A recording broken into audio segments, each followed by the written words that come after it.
নমস্কাৰ, মই দীপাংকৰ দাস। DY 365 এই বিশেষ অনুষ্ঠানলৈ আপোনালোকক স্বাগতম জনাইছোঁ। কৰোনা যুদ্ধৰ সেনানী হোৱাৰ এই প্ৰাক মুহূৰ্তত আপুনি মই সকলো আজি সজাগ হৈ উঠিছোঁ, কিয়নো এই যুদ্ধখন আপোনাৰ মোৰ কৰোনাৰ বিৰুদ্ধে। ইতিমধ্যে ৰাজ্যৰ স্বাস্থ্য বিভাগ লগতে প্ৰতিখন জিলাৰ প্ৰশাসন এই মুহূৰ্তত সষ্টম হৈ পৰিছে, কিয়নো দৈনন্দিনভাৱে ৰাজ্যত অভাৱনীয় হাৰত বৃদ্ধি পাইছে কৰোনাত আক্ৰান্ত ৰোগীৰ সংখ্যা।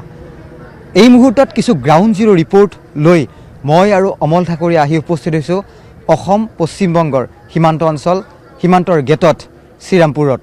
আৰু শ্ৰীৰামপুৰৰ পৰা কিছু পৰিৱেশ অমল আৰু মই এই প্ৰতিবেদনত দেখুৱাবলৈ যত্ন কৰিম। পৰিৱেশ দেখুৱাই গৈছোঁ আৰু এই মুহূৰ্তত ইটোৰ পিছত আনটো দল যি বহিৰাজ্যত আবদ্ধ হৈ আছিলে সেই লোকসকল ইতিমধ্যে দৈনন্দিনভাৱে আহি উপস্থিত হৈছে শ্ৰীৰামপুৰ গেটত। আৰু এইদৰে প্ৰশাসনৰ লোকসকলে এস্কৰ্টৰ সহায়ত বৰ্তমান শ্ৰীৰামপুৰ গেটৰ পৰা চিৰাং জিলাৰ সীমামূৰীয়া অঞ্চললৈ এইসকল লোকক লৈ যোৱা হ'ব। আৰু এই মুহূৰ্তত দেখুৱাইছোঁ কিদৰে বহিৰাজ্যত আবদ্ধ হৈ থকা লোকসকলে এইদৰে শ্ৰীৰামপুৰ গেটলৈ আহিছে আৰু আহি তেওঁলোকে ইয়াত তেওঁলোকৰ যি পঞ্জীয়ন, নাম, ক'ৰ পৰা আহিছে বা ক'লৈ যাব তেওঁলোকৰ ইয়াত কিছু পঞ্জীয়নভুক্ত কৰা হৈছে। তাৰপিছত এইসকল লোক যিসমূহ নিজৰ নিজৰ জিলা, যিসমূহ তেওঁলোকৰ গন্তব্যস্থান, তেওঁলোক তালৈ ৰাওনা হ'ব। এই মুহূৰ্তত অমলে দেখুৱাব কেইবাখনো দূৰণিবতীয়া বাছ এই মুহূৰ্তত দেখুৱাইছোঁ যে তেওঁলোক বহিৰাজ্যত আবদ্ধ হৈ আছিল। আৰু যিহেতু কৰোনাক লৈ সমগ্ৰ দেশ বা সমগ্ৰ বিশ্বতে যেনেকুৱা ধৰণৰ এক বৰ্তমান পৰিস্থিতি, সেই পৰিস্থিতিৰ সৈতে মোকামিলা কৰি এইসকল লোক বৰ্তমান তেওঁলোকে নিজৰ জিলাসমূহলৈ উভতি আহিছে। আৰু এই মুহূৰ্তত মই শ্ৰীৰামপুৰ গেটৰ পৰা কিছু পৰিৱেশ দেখুৱাইছোঁ। প্ৰতিখন বাছতে এই মুহূৰ্তত তেওঁলোকৰ নাম, তেওঁলোকৰ ক'ৰ পৰা আহিছে বা ক'লৈ যাব সেইসমূহ তথ্য ইতিমধ্যে ইয়াত পঞ্জীয়নভুক্ত কৰা হৈছে। তাৰপিছত তেওঁলোকে ইয়াৰ পৰা প্ৰশাসনৰ সহযোগত তেওঁলোকে নিজৰ জিলাসমূহলৈ উভতি যাব।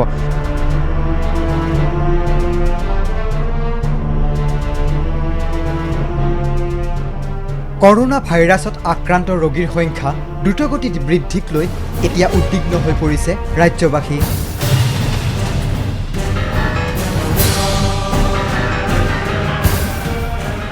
বিশেষকৈ বহিৰাজ্যৰ পৰা অহা লোকসকলৰ মাজৰ পৰাই নিতৌ আক্ৰান্তৰ সংখ্যা বৃদ্ধি পোৱাৰ ঘটনাই স্বাভাৱিকতে চিন্তিত কৰি তুলিছে ৰাজ্যৰ স্বাস্থ্য বিভাগ আৰু স্বাস্থ্যকৰ্মীসকলক।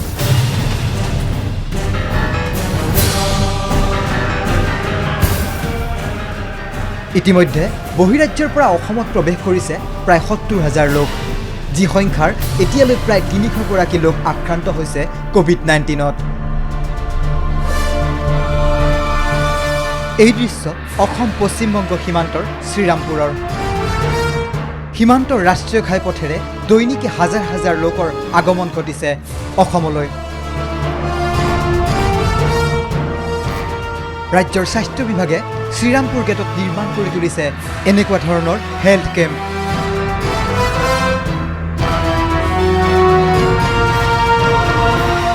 ক'ৰ পৰা আহিছে বাইদেউ? আমি কোচবিহাৰৰ পৰা আহিছোঁ। কোচবিহাৰ ক'লৈ যাব? বঙাইগাঁও আমাৰ ঘৰ, বঙাইগাঁৱত যাম বুলি ভাবিছোঁ। আৰু মানে তাত কিমান দিন থাকিলে? এই 2 মাহ লকডাউনৰ আগতে গৈছোঁ, মাৰ ঘৰতে গৈছিলোঁ। তাতে মানে হেৰি হৈ গৈছোঁ, মানে লকডাউনৰ আগতে গৈছিলোঁ। কেতিয়া পালে শ্ৰীৰামপুৰ? কেতিয়া পালে? শ্ৰীৰামপুৰ পাইছোঁ আমি 9:30 বজাত পাইছোঁ।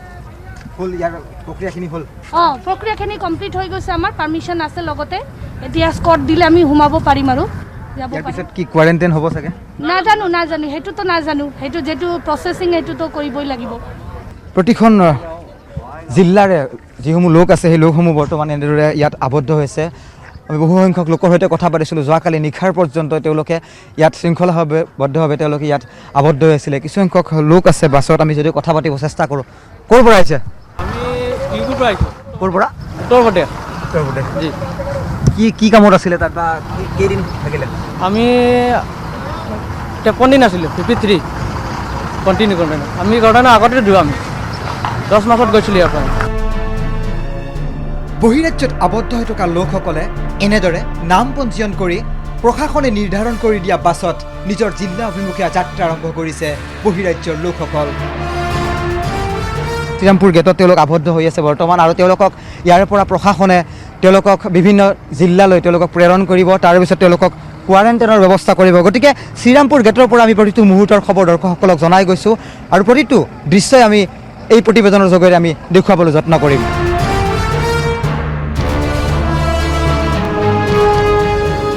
অভিযোগ প্ৰতি অভিযোগৰ মাজত এইসকল লোকে দৈনিকে শ্ৰীৰামপুৰ হৈ যাত্ৰা আৰম্ভ কৰিছে নিজৰ জিলাখনলৈ।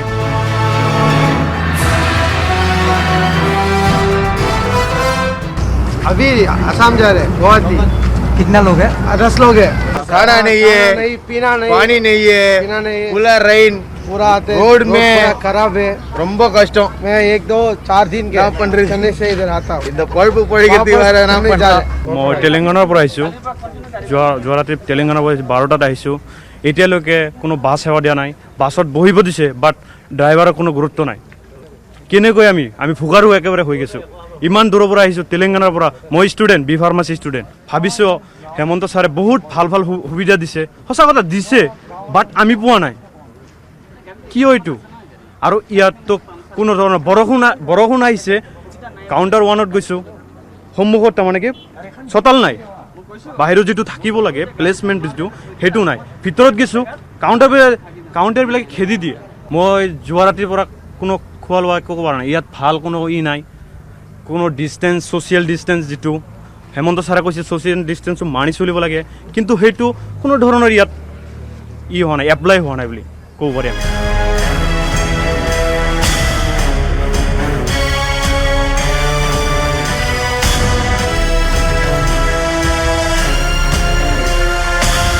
অসুবিধা ঢেৰ আছে একচুৱেলি মই দুদিন কণ্টিনিউ বাইক চলাই আহিছোঁ মোৰ টোপনি ধৰি আছে আৰু মই প্ৰত্যেক একজন পুলিচ অফিচাৰৰ পৰা লৈ এজন কনষ্টেবলৰ পৰা লৈ পেলাই হেড কনষ্টেবলৰ লৈ পেলাই অফিচাৰ লৈ পেলাই কমপ্লেইন কৰিলোঁ আৰু মেডিকেল ষ্টাফকো কমপ্লেইন কৰিলোঁগৈ যে ছাৰ মই আৰু বাইক চলাব নোৱাৰোঁ মোৰ গাত ইমান শক্তি নাই যিহেতু মই ইমান দূৰ বাইক চলাই আহিছোঁ পোৱা নাই ভালকৈ খাবলৈ পোৱা নাই এজন অফিচাৰে মোক ক'লে আৰে কি ডাঙৰ কথা এইটোতো আৰামছে আৰু এদিন আহে এবাৰহে চলাব লাগে কিন্তু কথা হ'ল বাইলেগ যদি কিবা হৈ যায় ৰাস্তাত কি কনষ্টেবল বা হেড কনষ্টেবল ইয়াৰ যিবিলাক অফিচাৰ কি তেওঁলোকে আমাৰ ৰক্ষণাবেক্ষণ কৰিব নেকি সম্পূৰ্ণকৈ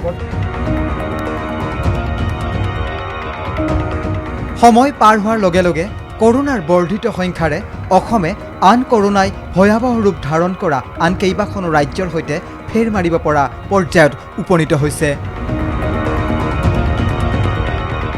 সম্প্ৰতি লকডাউনেও ৰোধ কৰিব পৰা নাই কৰোনা ভাইৰাছৰ সংক্ৰমণ তাৰ মাজতে বহিৰাজ্যত আবদ্ধ হৈ থকা লোকসকলে নিজৰ ঘৰখনৰ অভিমুখে যাত্ৰা আৰম্ভ কৰিছে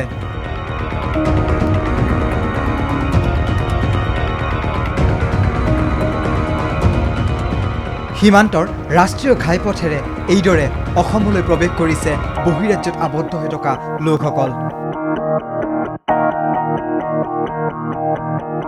আমি গুৰুগাঁৱৰ পৰা আহিছোঁ তেজপুৰ যাম বাইক লৈছে তাৰ পৰা কিমান দিন থাকিলে তাত আমি 10 বছৰৰ পৰা আছোঁ হা 10 বছৰৰ পৰা আছোঁ কেনেকুৱা পৰিস্থিতি তাত বৰ্তমান তাত কেনেকুৱা আৰু ভালেই বন্ধ আৰু চব গ্ৰীণ জন হয় ন আমাৰ টেনশ্যন সীমান্তত স্বাস্থ্য বিভাগে নিৰ্মাণ কৰি তুলিছে এনেকুৱা ধৰণৰ হেল্থ কেম্প প্ৰতিজন লোকৰে স্বাস্থ্য পৰীক্ষা কৰি প্ৰেৰণ কৰা হৈছে নিজৰ জিলাসমূহলৈ এইসকল যাত্ৰীয়ে যাত্ৰা আৰম্ভ কৰিছে নিজৰ ঘৰখনলৈ বুলি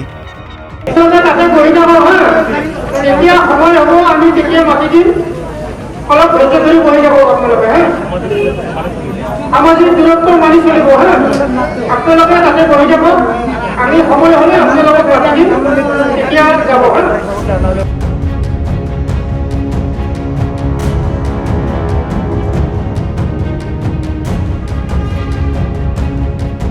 তাৰ পূৰ্বে সীমান্তত স্বাস্থ্য বিভাগে এনেদৰে চেনিটাইজ কৰিছে বাহনসমূহ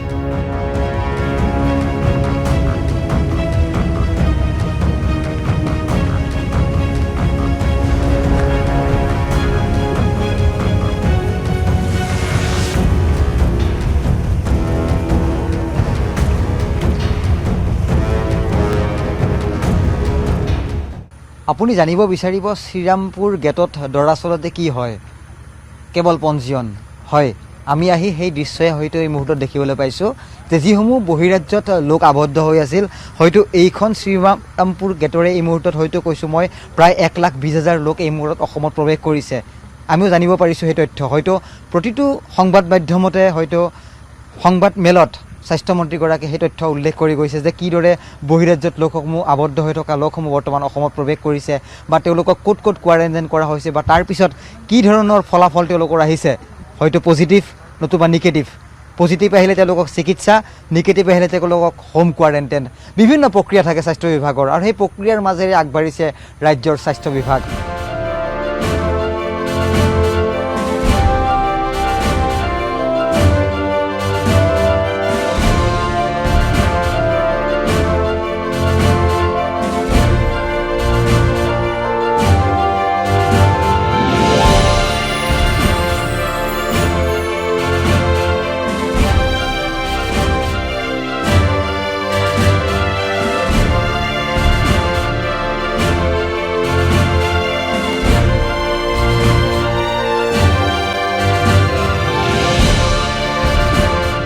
ইয়াত দৰাচলতে কি হয় তাৰে কিছু মই পৰিৱেশ হয়তো বা দৃশ্য হয় যদি মই দেখুৱাওঁ, তেতিয়াহ'লে দেখুৱাম এইসকল বহিৰাজ্যৰ পৰা কিছু লোক আহিছে। তেওঁলোকে এই মুহূৰ্তত ইয়াতে তেনেকুৱা ধৰণৰ তেওঁলোকৰ যি পঞ্জীয়ন, যি তেনেকুৱা পঞ্জীয়ন প্ৰক্ৰিয়া কিছুমান থাকিব, আৰু এই পঞ্জীয়ন প্ৰক্ৰিয়াৰে কিছু সীমাবদ্ধৰ মাজেৰে তেওঁলোকে অসমলৈ প্ৰৱেশ কৰিব। আৰু অসমত প্ৰৱেশ কৰাৰ প্ৰাক মুহূৰ্তত এনেকুৱা ধৰণৰ কিছু সংখ্যক চৰকাৰী কৰ্মচাৰী বিষয়া আছে, তেওঁলোকক হয়তো প্ৰশাসনৰ ফালৰ পৰা ইয়াত নিয়োগ কৰা হৈছে। তেওঁলোকে কিছু ফৰ্মেট, অৰ্থাৎ তেওঁলোকৰ যি কিছু ফৰ্মেটৰ মাধ্যমেৰে তেওঁলোকে বহিৰাজ্যৰ পৰা লোকসকল যিহেতু আহিছে, তেওঁলোকৰ লোকসমূহৰ নাম, তেওঁলোকৰ ঠিকনা, তেওঁলোকৰ মোবাইল নাম্বাৰ আৰু তেওঁলোকৰ কিছু কিছু সাংখ্যিক যি তথ্য তেওঁলোকে ইয়াত পঞ্জীয়নভুক্ত কৰিবলৈ চেষ্টা কৰিছে। দাদা, মই যদি আপোনাৰ পৰা কিছু তথ্য জানিব চেষ্টা কৰোঁ, কি প্ৰক্ৰিয়া চলে দৰাচলতে ইয়াত? ইয়াত যেতিয়া বহিৰাজ্যৰ পৰা বিভিন্ন মানে আমাৰ অসমীয়া মানুহসমূহ বিভিন্ন কৰ্মসূত্ৰে যি বহিৰাজ্যত নিয়োজিত হৈ থাকে, তেওঁলোকে প্ৰথম আহি পেলাই অসম সীমান্তত সোমাই আমাৰ এই চকীটোতে মানে প্ৰৱেশ কৰে। চ' ইয়াত তেওঁলোকৰ প্ৰাৰম্ভিক কাম কাজসমূহ কৰা হয়, সম্পূৰ্ণভাৱে কৰা হয়। ইয়াতে আমি তেওঁলোকৰ বিভিন্ন ডাটাসমূহ কালেক্ট কৰোঁ, বিভিন্ন তথ্যসমূহ ইয়াতে আমি লিপিবদ্ধ কৰি ৰাখোঁ। তাৰপিছত তেওঁলোকক পৰ্যায়ক্ৰমে তেওঁলোকৰ নিৰ্দিষ্ট স্থানসমূহলৈকে আমি প্ৰস্থানৰ ব্যৱস্থা কৰোঁ। আৰু তাৰ মাজতে আমাৰ যিটো আমাৰ মেডিকেল টেষ্টিং বা আমাৰ ধৰি লওক চিকিৎসকসকলে যেনেদৰে কামবিলাক কৰিব লাগে তেনেকৈ কৰি আছে। আৰু এই ক্ষেত্ৰত আমি উল্লেখ কৰিব লাগিব মহকুমা প্ৰশাসনৰ সৈতে আৰক্ষী প্ৰশাসন আৰু আমাৰ যি চিকিৎসা কৰ্মীসকল, তেওঁলোকে যথেষ্ট সহযোগিতা আগবঢ়াইছে। সেই গতিকে সুচাৰুৰূপে ইয়াত সকলোখিনি কাম চলি আছে। আমি জানিব পাৰিছোঁ প্ৰায় 10-12 লাখ বহিৰাজ্যত থকা লোক আমাৰ অসমলৈ আহিব, প্ৰতিটো মুহূৰ্তত স্বাস্থ্য বিভাগৰ মন্ত্ৰীগৰাকীয়ে জনাই গৈছে। তাৰ ক্ষেত্ৰত আপোনালোক কেনেকুৱা তৎপৰতা এই মুহূৰ্তত? চাওক, এইটো এটা প্ৰত্যাহ্বান হয়, কিন্তু আমি প্ৰত্যাহ্বানটো গ্ৰহণ কৰিছোঁ। আৰু ইয়াত আমাৰ প্ৰত্যেকজন কৰ্মীয়ে যি নিষ্ঠাৰে তেওঁলোকে মানে সেৱা আগবঢ়াই আছে। আপুনি জানে এতিয়া ৰাতি কিমান বাজিছে, এই মুহূৰ্তত প্ৰত্যেকজন কৰ্মীয়ে নিষ্ঠা সহকাৰে যিদৰে সেৱা আগবঢ়াই আছে আৰু তেওঁলোকৰ যি নিৰংকুশ এই প্ৰচেষ্টা, তাৰ জৰিয়তে এই সমস্যাটো যদিও কিছু জটিল, আমি ইয়াক সুকলমে পৰিচালনা কৰিবলৈ সক্ষম হৈছোঁ। আৰু আশা ৰাখিছোঁ অনাগত দিনসমূহত যিকোনো প্ৰত্যাহ্বানৰ সন্মুখীন হ'বলৈ আমি সম্পূৰ্ণৰূপে সাজু।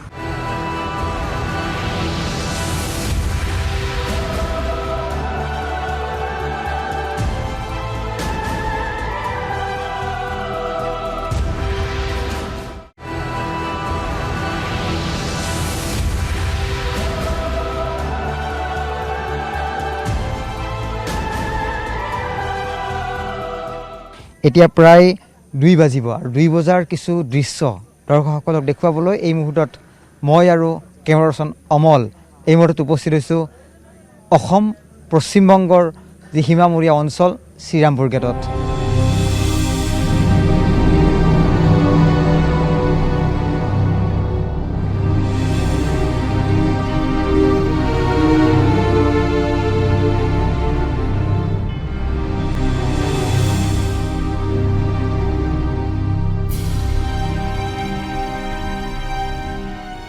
বহুত মানুহে ভাবিছিল যে গুৱাহাটীখন ছেফ জেগা, গতিকে গুৱাহাটীলৈকে যাওঁ। কিন্তু বৰ্তমান গুৱাহাটী ছেভ হৈ থকা নাই বা অসম ছেভ হৈ থকা নাই। গতিকে য'তে আছে তাতে থকাটো মংগল। নিৰাপদ স্থান বুলি যিসকলে আহিব খুজিছিল তেওঁলোকে নহাই ভাল, কাৰণ হস্পিটেলতো বিচনাৰ সংখ্যা লাহে লাহে কমি গৈ থাকিব। বম্বে, দিল্লীত অন্ততঃ জেগা পায় হস্পিটেলত, আমাৰ ইয়াতো সীমিত সুবিধা, এটা সময়ৰ পিছততো ইয়াত অসুবিধা হ'ব। বাৰম্বাৰ স্বাস্থ্য বিভাগৰ লোকে বা স্বাস্থ্যমন্ত্ৰীগৰাকীয়ে আহ্বান জনাইছে যে এই মুহূৰ্তত কোনোপধ্যে নিৰাপদ নহয় ৰাজধানী চহৰ গুৱাহাটী মহানগৰী অথবা অসম। কিন্তু তাৰ পিছতো এইদৰে বহিৰাজ্যত আবদ্ধ হৈ থকা লোকসকল কিন্তু অসমৰ অভিমুখে তেওঁলোকে আগমন ঘটিছে আৰু এই মুহূৰ্তত মই শ্ৰীৰামপুৰ গেটৰ পৰা কিছু পৰিৱেশ দেখুৱাইছোঁ অমলে দেখুৱাব যে কিদৰে বিভিন্ন ৰাজ্যত অৰ্থাৎ অসমকে আদি কৰি বহিৰাজ্যত যিসমূহ লোক আবদ্ধ হৈছিল তেওঁলোক কিদৰে বৰ্তমান অসমলৈ আহিছে আৰু বৰ্তমান তেওঁলোকৰ যি স্বাস্থ্য পৰীক্ষা বা স্বেব পৰীক্ষা ইয়াত কৰা হ'ব তাৰপিছত তেওঁলোকক পোনপটীয়াকৈ ইয়াৰ পৰা লৈ যোৱা হ'ব সৰু হোজাই ষ্টেডিয়ামলৈ।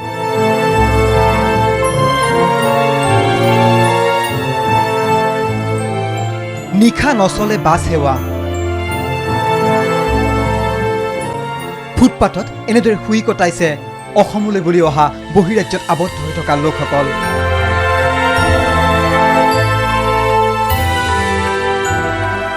নাই কোনো সামাজিক দূৰত্ব। কেমেৰাত বন্দী হৈছিল কেইবাটাও ভয়ানক দৃশ্য। প্ৰশাসনে বান্ধি দিয়া কেইবাটাও কঠোৰ নিয়ম এইদৰে ভৰিৰে মোহাৰিছে এইসকল লোকে।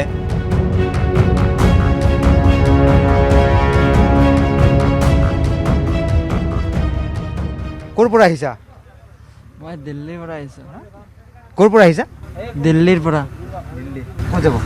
ধুবুৰী। धुबुरी। कैसे जाएंगे यहाँ से धुबुरी?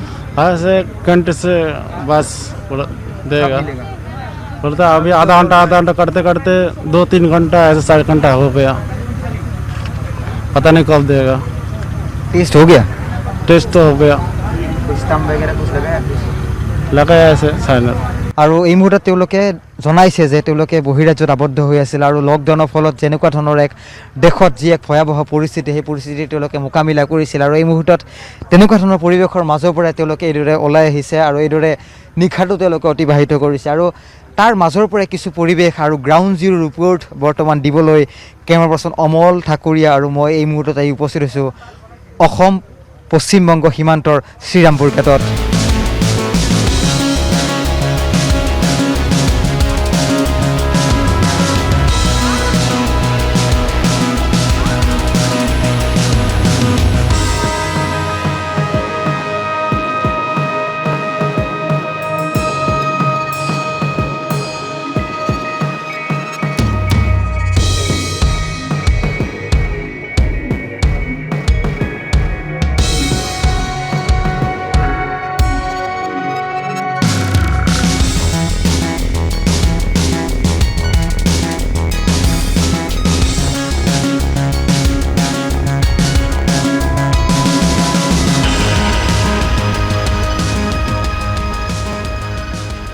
কষ্ট কৰি আহি আছোঁ, মানে চুৰি কৰি আহি আছো নেকি আমি এনেকা ব্যৱহাৰ কৰিছে আৰু কোবাইছে কোনোবাক আৰু আমাৰ লগত মানে ক'বই নোৱাৰো এনেকা মানে ব্যৱহাৰ কৰিছে। এটা মানে মহাৰাষ্ট্ৰৰ পৰা গাড়ী আহিছে, লৰি ট্ৰাক গাড়ী হয়, তাতে ইমান মানুহ মানে ই ভৰি আছে উঠিব ই নাযায়, তাতে মানে লাঠি চাৰ্জ কৰি উঠাই আছে। আমি কৈছোঁ যে আমি ইয়াত নুঠো।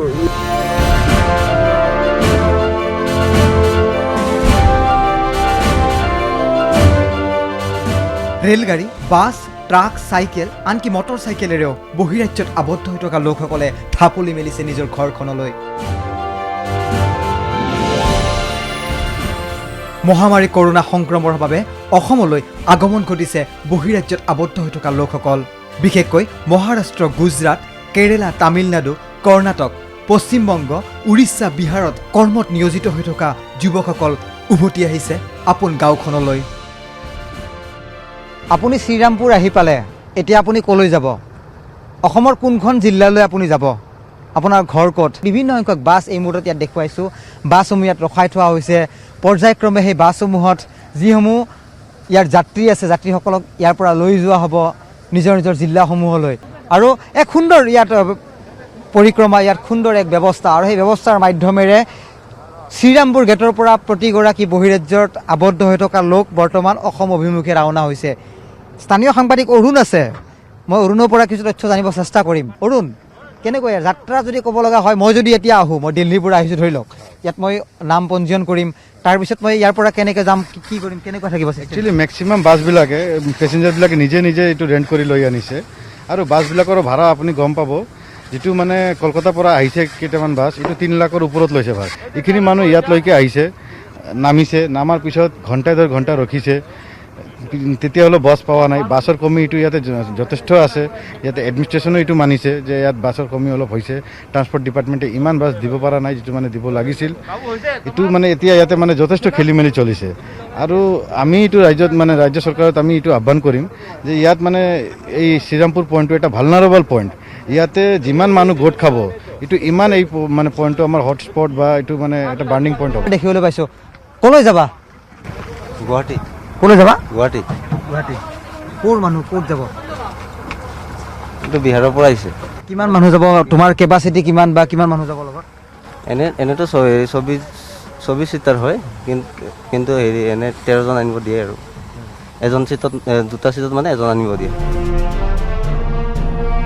এতিয়াও স্বাস্থ্যমন্ত্ৰী ডক্টৰ হিমন্ত বিশ্ব শৰ্মাৰ মতে অতিৰিক্ত প্ৰায় 20 লক্ষাধিক লোক আছে বহিৰাজ্যত আবদ্ধ হৈ, যি লোকসকলৰ প্ৰায় 10ৰ পৰা 12 লাখ লোকে উভতি আহিব অসমলৈ। এই দুৰ্যোগৰ সময়ত ৰাজ্যৰ প্ৰতিখন জিলাৰ প্ৰশাসনে নিষ্ঠাসহ কৰ্তব্য পালন কৰি গৈছে। বিশেষকৈ কোকৰাঝাৰ জিলাৰ জিলা প্ৰশাসনে এইদৰে দিন ৰাতি একাকাৰ কৰি যুঁজি গৈছে মহামাৰী কৰোণাৰ বিৰুদ্ধে। কোনেনো এই যুদ্ধখনত পোনপটীয়াকৈ অৱতীৰ্ণ হোৱা নাই? হয়তো আমি নুই কৰিব নোৱাৰিম স্বাস্থ্য বিভাগৰ কৰ্মীৰ কথা নতুবা আৰক্ষী বিভাগৰ লোকসকলক, কিয়নো দিন ৰাতি একাকাৰ কৰি প্ৰতিগৰাকী কৰ্মীয়ে এই মুহূৰ্তত নিয়োগ হৈ আছে তেওঁলোকৰ কৰ্মত।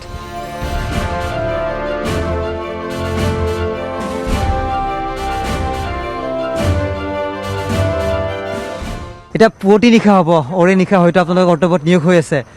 কি ক'ব, প্ৰত্যাহ্বানটো কেনেকুৱা? কি ক'ম আৰু, ভয় লাগিলেওতো উপায় নাই, ডিউটি যেতিয়া কৰিবই লাগিব, বাছ কৰি আছোঁ, সেইটোৱে আৰু। অৰেতো নিশাই মোৰ কৰ্তব্যত নিয়োগ হৈ আছে, কি ক'ব?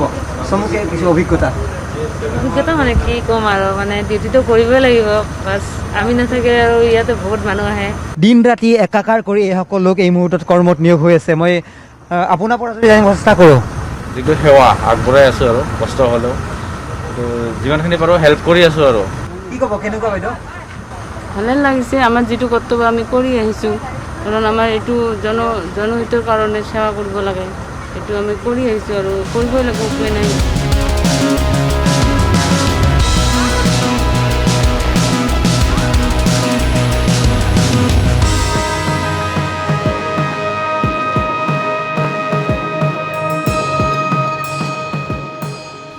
ক'ৰ পৰা আহিছে? কা আছে? গুজৰাটৰ পৰা। গুজৰাটৰ পৰা। গুজৰাটৰ পৰা আহিছে। ক'ৰ পৰা? গুজৰাটৰ পৰা। গুজৰাটৰ পৰা। গোটেইখিনি গুজৰাট দেখুৱাইছোঁ, গুজৰাটৰ পৰা আহিছে তেওঁলোক। অন্য এখন মই ৰাজ্যৰ পৰা অহা এজন যুৱকক মই পাইছোঁ এই মুহূৰ্তত। অধিকাংশ এই মুহূৰ্তত মই গুজৰাটৰ পৰা অহা লোকক সৈতে কথা পাতিলোঁ। ৱেষ্ট বেংগল, পশ্চিমবংগৰ পৰা আহিছা, নিচেই ওচৰৰ পৰা আহিছা। কেনেদৰে আহিলা, ক'লৈ যাবা? প্ৰথমতে আমি যোৱাকালি 12টা বজাত ৰাওনা হ'লোঁ। ঠিক 12টা বজাৰ লগে লগে আমাৰ 4টা গাড়ীখন আছিলে, 4টা গাড়ী উঠিলোঁ। বৰ্তমান ইয়ালৈকে আমি এতিয়া ক'ত যাবা? এতিয়া আমি গোৱালপাৰালৈ যাম। আজি দুপৰীয়া আমি 2টামান পালোঁহি। 2টামান পাই কিনে ইয়াতে কি কৰিলে, ইয়াতে একো কোনো ধৰণৰ কি নাই, খোৱা লোৱাৰ কোনো ব্যৱস্থা নাই। যোৱাকালিৰ পৰা ধৰি লওঁ আমি কোনো ধৰণৰ খোৱা লোৱা কৰা নাই।